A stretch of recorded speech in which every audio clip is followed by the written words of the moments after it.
तो इस बीच आप देखिए जंग का आज 7वां दिन और खबरें किस तरह की हैं। आपको बता दें कि ईरान ने इजराइल के खिलाफ मिसाइल्स की 22वीं खेप दागी है, लेकिन बड़ी खबर हमारे पास ये आ रही है कि इजरायली एयरफोर्स ने एक बार फिर ईरान के लीडरशिप कंपाउंड पर भीषण बमबारी की है। इजरायली एयरफोर्स ने तेहरान में अंडरग्राउंड मिलिट्री बंकर को तबाह करने का वीडियो भी जारी किया है। इजराइल का दावा है कि 50 लड़ाकू विमानों ने यह बमबारी की है। ईरान के लीडरशिप कंपाउंड के नीचे यह बंकर था। ईरानी नेतृत्व का सुरक्षित इमरजेंसी एसेट था और इसे यहां पर निशाना बनाया गया, जिससे जुड़ा हुआ एक वीडियो तक रिलीज किया गया है। लेकिन इन सबके बीच जिस तरह से यह एक्शन हुआ है, 28 फरवरी की तारीख नहीं भूलनी होगी।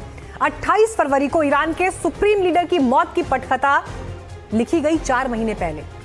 कैसे ये पूरा प्लान तैयार हुआ, कैसे एक पेज पर अमेरिका और इजराइल आए, ये भी अपने आप में एक सवाल है। एक बैठक हुई जिसमें नेतन्याहू ने यह आदेश दिया और खामनेई के खात्मे का ब्लूप्रिंट तैयार किया, लेकिन जो प्लान बना था, क्या वो प्लान उसी तरह से इंप्लीमेंट हुआ? इसके पीछे की कहानी बड़ी दिलचस्प है, जरूर देखिए।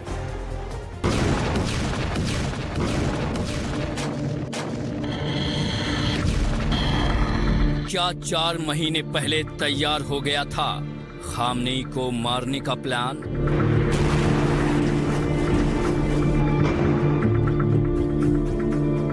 क्या खामनेई के खिलाफ नवंबर में ही तैयार हो गया था ब्लूप्रिंट?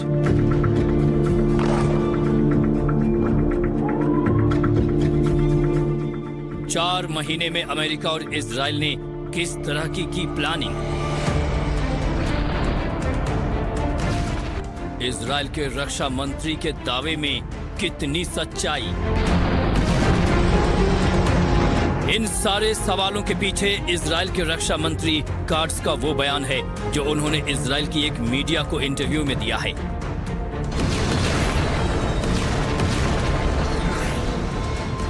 खामनेई के मारे जाने और भीषण जंग के बीच इजराइल के रक्षा मंत्री काट्स ने बड़ा दावा किया है। पहले आपको काट्स का वो बयान बताते हैं जो उन्होंने अपने इंटरव्यू में कहा है। काट्स ने कहा, पिछले साल नवंबर में ही ईरान के सर्वोच्च नेता खामनेई को मारने का फैसला ले लिया गया था। ये फैसला प्रधानमंत्री बेंजामिन नेतन्याहू के साथ एक छोटी और गोपनीय बैठक में लिया गया था। नवंबर 2025 में प्रधानमंत्री नेतन्याहू ने छोटे ग्रुप के साथ बैठक की थी। उसी बैठक में साफ कहा गया कि ईरान के सर्वोच्च नेता अली खामनेई को खत्म करना इजराइल का लक्ष्य है। शुरुआत में योजना थी कि यह ऑपरेशन 2026 के मध्य में किया जाएगा, लेकिन बाद में हालात तेजी से बदल गए।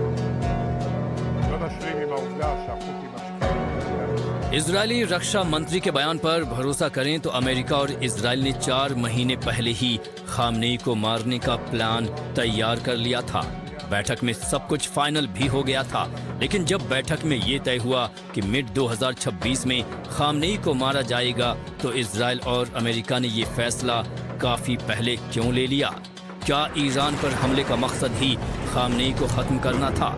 ईरान पर जो पहले हमले हुए उसमें ये दावे किए गए थे कि ईरान की न्यूक्लियर साइट को खत्म करना है। पहले के बयानों से मकसद साफ था कि अमेरिका और इजराइल ईरान को परमाणु संपन्न देश नहीं बनने देना चाहते हैं, लेकिन खामनेई को खत्म करने की बात कभी नहीं की गई। 28 फरवरी को अमेरिकी हमले में हुई खामनेई की मौत के बाद इजराइल की तरफ से पहली बार ये दावा किया गया है। ईरान में हुई घटनाओं और बीते 4 महीने में दूसरे हलचल पर गौर करें तो लगता है कि खामनेई की मौत को लेकर पूरी प्लानिंग बारीकी से तैयार की गई थी। नवंबर में ईरान में प्रोटेस्ट शुरू हुए थे जो धीरे धीरे बड़ा आंदोलन में तब्दील हो गए। अमेरिका दावा भी करता रहा है कि इस आंदोलन को कुचलने के लिए 32,000 लाशें बिछा दी गई थी। नवंबर में आंदोलन हुआ और दिसंबर में नेतन्याहू और ट्रंप की मुलाकात हुई। मुमकिन है कि इसी मुलाकात में नेतन्याहू ने ट्रंप को पूरा ब्लूप्रिंट दिखाया होगा। पूरे घटनाक्रम को देखकर ये सवाल उठता है कि क्या ये सिर्फ संयोग या फिर प्लानिंग के तहत प्रयोग किया गया था।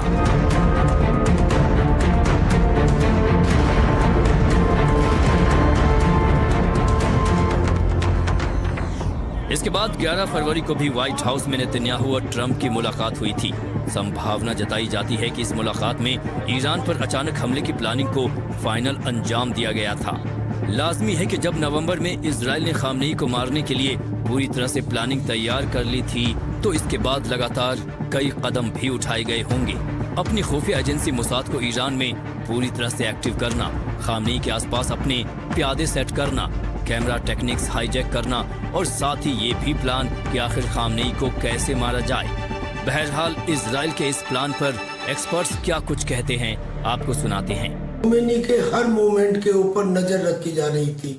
उसका जो बॉडीगार्ड था, बताया जा रहा है कि वो CIA का एक एजेंट था। खाली खोमेनी को मारने से 40 कमांडर नहीं मारे जा सकते थे, लिहाजा बगैर टाइम वेस्ट किए हुए इजराइल ने उनके ऊपर अटैक किया और वो अटैक इतना भयंकर था, यानी कि 30 बॉम्ब डाले गए जहां पे उसका दफ्तर और उसका घर सबको नष्ट कर दिया गया और ये ऑपरेशनल रिक्वायरमेंट थी। इजराइल के प्लान के मुताबिक मिड 26 में खामनेई को मारने का प्लान था, लेकिन अचानक चीजें बदली और खामनेई को मारने का प्लान प्रीपोन कर दिया गया।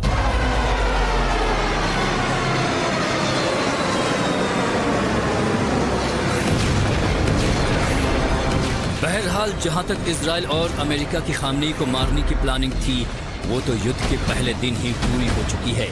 ऐसे में सवाल ये उठता है कि अब ये युद्ध कहां तक चलेगा। Bureau report, NDTV India.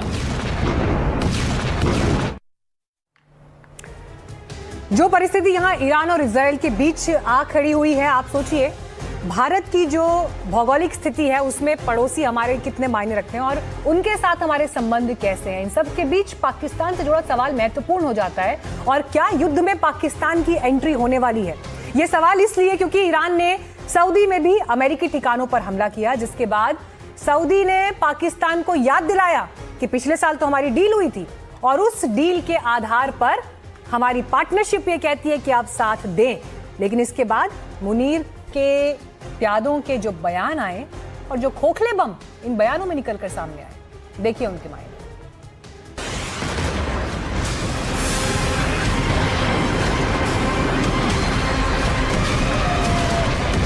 क्या ईरान और इजराइल अमेरिका के युद्ध में पाकिस्तान की एंट्री होने वाली है?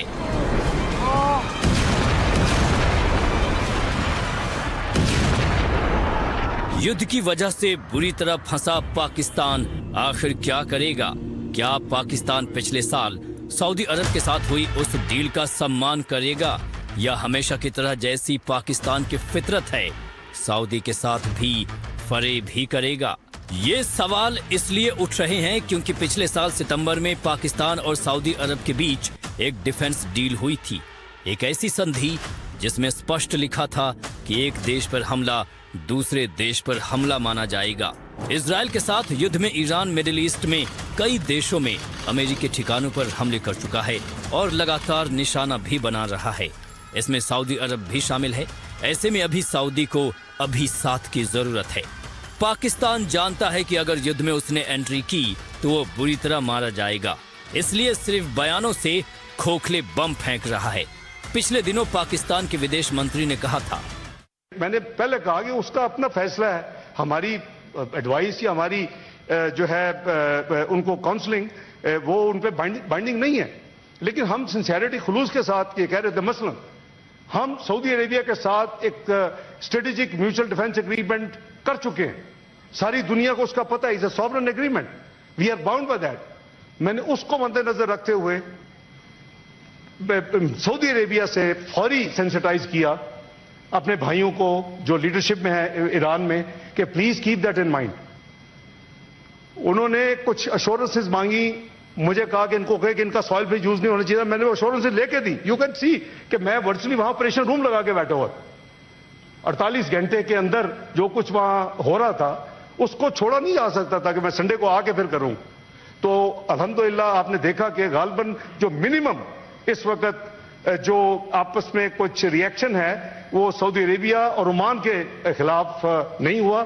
अब सवाल ये उठता है कि सऊदी पर तो ईरान की तरफ से लगातार हमले हो रहे हैं। ईरान लगातार अमेरिकी ठिकानों को टारगेट कर रहा है। ऐसे में सवाल ये कि पाकिस्तान कब सऊदी का साथ देगा या फिर यहाँ भी उसने सऊदी के साथ फरेब कर दिया। सऊदी ने डील की याद दिलाकर जंग में पाकिस्तान की मदद मांगी, लेकिन यहाँ भी मुनीर ने प्रोपागेंडा कर दिया। मुनीर के वॉर प्रोपागेंडा पर सऊदी की त्योरियां चढ़ी तो पाकिस्तान को सऊदी ने उसकी हैसियत याद दिला दी। पाकिस्तान को सऊदी अरब से इमदाद में ताखीर की वजह सामने आ गई। सऊदी अरब ने ग्रांट, डिपॉजिट, सरमायाकारी सब मुआशी इस्लाहात से मशरूत कर दी। सऊदी वजीर खजाना ने कहा पहले किसी शर्त के बगैर पैसे दिया करते थे, अब ऐसा नहीं होगा। सऊदी अरब अपने लोगों से टैक्स लेता है, जो इमदाद लेते हैं उन्हें भी यही करना होगा। टैक्स निजाम में इस्लाहात करना होंगी, ये भी कहा गया। सऊदी के तेवर पाकिस्तान पर ऐसे ही तल्ख नहीं हैं। पाकिस्तान के हुक्मरान, पाकिस्तान के जनरल मीठी मीठी बातें करके सऊदी से बिना शर्तों के कर्ज लेते आए हैं।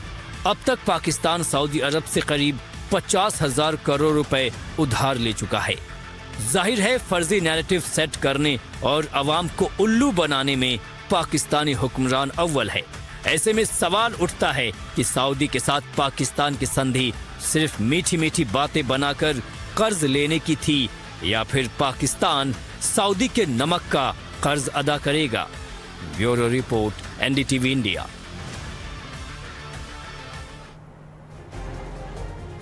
अक्सर ये कहा जाता है कि रिश्तों की परख बुरे वक्त में, चुनौतीपूर्ण वक्त में समझ आती है, लेकिन जब कूटनीति की जमीन पर आप इस कहावत को परखेंगे तो तस्वीर अलग हो सकती है, जो इस वक्त दुनिया में दिखाई दे रहा है।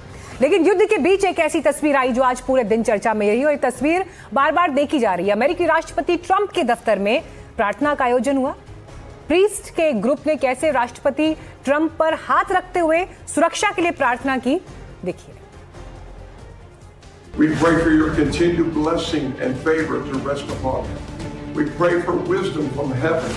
48 सेकंड के इस वीडियो में दुनिया के सबसे ताकतवर कहलाने वाले शख्स की सलामती के लिए प्रार्थना की जाती है। पहला हाथ, दूसरा हाथ, तीसरा हाथ, चौथा हाथ, पांचवा हाथ और ये छठा हाथ। राष्ट्रपति ट्रंप पर कम से कम 6 हाथ रखे गए हैं और एक साथ सबकी जुबान पर प्रार्थना के स्वर। पादरियों का समूह डोनाल्ड ट्रंप के साथ प्रार्थना करने के लिए राष्ट्रपति के ओवल ऑफिस में इकट्ठा हुआ। We pray for wisdom from heaven to flood his heart, his mind, and Lord, you will guide him in these challenging times that we're facing today. I pray for your grace and your protection over him. इस video में दिख रहा है कि कई पादरी राष्ट्रपति Trump को घेरे हुए हैं और उन पर हाथ रखकर प्रार्थना कर रहे हैं। ट्रंप बिल्कुल बीच में हैं और ज्यादातर समय उनकी आंखें भी बंद दिख रही हैं। I pray for your grace and protection over our troops and all of our men and women serving in our armed forces. And Father, we just pray you'll continue to give our president the strength that he needs to lead our great nation as we come back to one nation under God, indivisible, with liberty and justice for all. ये प्रार्थना ऐसे समय में आयोजित की गई जब America ने ईरान के खिलाफ युद्ध छेड़ रखा है। ट्रंप कह रहे हैं कि ईरान इस सभ्यता के लिए खतरा है, लेकिन खुद अमेरिका में एक बड़ा तबका ऐसा है जो ट्रंप की युद्ध नीति से सहमत नहीं है। तो आशीर्वाद सबको चाहिए, हो सकता है दुनिया के सबसे पावरफुल लीडर को भी सही, लेकिन राष्ट्रपति ट्रंप के ओवल ऑफिस में जो रस्म हुई, अब जरा आप यहां पर उसका मतलब भी समझिए। संक्षेप में आपको बता रही हूं। क्रिश्चियनिटी के हिसाब से इसे लेइंग ऑन ऑफ हैंड्स कहते हैं, यानी हाथ रखना कहा जाता है। कई पादरी या धार्मिक नेता ट्रंप के चारों तरफ एकत्रित है, जैसे कि आपको यहाँ इस पिक्चर में दिखाई दे रहा है, तो आप इसे आशीर्वाद देने जैसा मान सकते हैं। और इस रस्म का मकसद ये है कि राष्ट्रपति ट्रंप को कठिन समय में सही निर्णय लेने की ताकत मिले। प्रार्थना के जरिए ईश्वर से मांग की जाती है कि वो इस व्यक्ति को किसी भी नेगेटिव इम्पैक्ट से बचाकर रखें। जाहिर है राष्ट्रपति ट्रंप ने खुद धार्मिक परंपरा से जुड़े लोगों को अपने ऑफिस में बुलाया था, और ये भी हो सकता है कि वो इसके जरिए मैसेजिंग भी करना चाह रहे हो एक ऐसे वक्त में जब दुनिया की निगाहें अमेरिका की तरफ हैं और स्पेसिफिकली डोनाल्ड ट्रंप की तरफ हैं कि आखिर एक तरफ तो बात करते हैं कि दुनिया में शांति स्थापित करनी है, युद्ध रोकने हैं, लेकिन दूसरी तरफ युद्ध जैसी परिस्थितियों में कैसे उन्होंने दुनिया को झोंक भी दिया है। लेकिन इन सबके बीच युद्ध की तपिश ने अफवाह बढ़ा दी और अफवाह की वजह से देश के कुछ इलाकों में, खासतौर पर ग्रामीण क्षेत्रों में अफरा तफरी की तस्वीर सामने आई। कई जगह पर लोग ट्रैक्टर ट्रॉली और ड्रम लेकर पेट्रोल पंप पर उमड़ने लगे। आपको यूपी और बिहार से एक रिपोर्ट दिखाते हैं कि आखिर पैनिक की स्थिति पैदा हुई क्यों। जैसा कि आप देख पा रहे हैं, भाई डीजल और पेट्रोल की इतनी अफवाहें उड़ रही हैं, लोग जिस तरह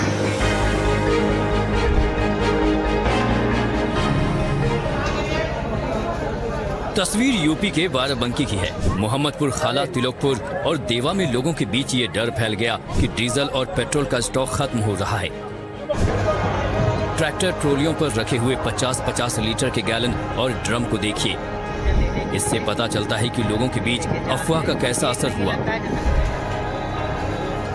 आज की डेट में लगी है, कहीं पर पंप पर नहीं था ऐसा, वहाँ पर जो है पेट्रोल खत्म, डीजल खत्म था अचगना वाले, वहाँ से भीड़ यहाँ पर। क्या खरीदने के लिए की भीड़ थी? अब ये चीज़ नहीं पता कि कैसे का है, नहीं क्या खरीद रही काम चल रहा है, भीड़ खरीद क्या रही थी? डीजल है? Diesel diesel. अभी की स्थिति डीजल की क्या है? अगर हम बात करें करीब 7 बज रहा है, स्थिति क्या है आपके यहाँ? हमारे वहाँ डीजल नहीं है, डीजल नहीं है इस टाइम। अच्छा, पेट्रोल है? 4 बजे खत्म हो गए। 4 बजे डीजल खत्म हो गया। प्रशासन कह रहा है कि तेल खत्म होने का सवाल ही नहीं पैदा होता और अफवाहों पर ध्यान देने की जरूरत नहीं है, लेकिन लोग जरूरत से ज्यादा तेल खरीदकर घरों में जमा करने में लग गए हैं। जाहिर है अफरा तफरी तो मचेगी ही। कितनी देर से लाइन लगे? 2 घंटा हो गए। कहाँ पे है? अजगना। डीजल मिला?